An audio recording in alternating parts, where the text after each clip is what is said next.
Prepáčte, že som trošku zdržovala. Konečne pôjdeme na dvojku tejto knižky. Lebo ja som to chcela natočiť. No a mne to nevyšlo. Tak som musela znova, zase mi už nechcelo. Tak teraz už to konečne urobím, aby sme nestratili odberateľov. Takže môžete. Obyvateľstvo Beninu tvorí niekoľko... Počkajte. Napríklad Fulbovia, Fonovia či Jorubovia. Väčšina z nich verí na prirodzené bytosti a duchov.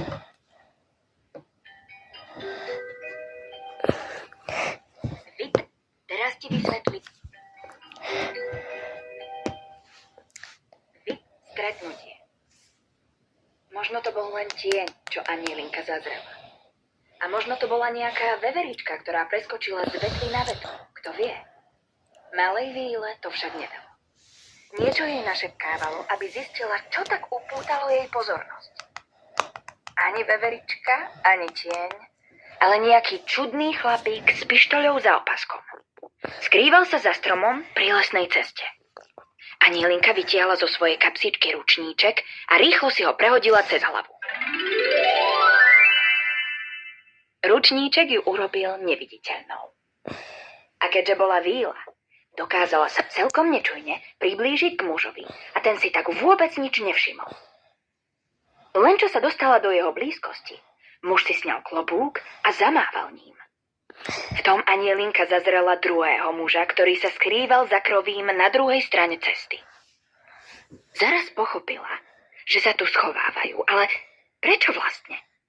V zápätí na to prišla. Po ceste sa k ním blížil kôň. Na koni sedel pekne oblečený pán s dievčatkom, ktoré mohlo byť v rovnakom veku ako Anielinka. Aha, tak preto tu čakáte, povedala si pre seba Anielinka a bolo jej jasné, že narazila na zbojníkov.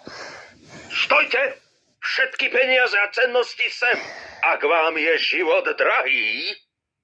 Zvolal jeden zo zbojníkov a obaja skočili na cestu priamo pred klúsajúceho koňa, mieriac pištoľami na jazdcov. Kôň sa naľakal a zastavil tak prudko, že pán s dievčatkom z neho spadli. Anielinka vedela, že musí niečo urobiť. Neviditeľná a celkom nečujná sa Víla priblížila priamo k zbojníkom a pustila sa ich štekliť svojou kúzelnou paličkou.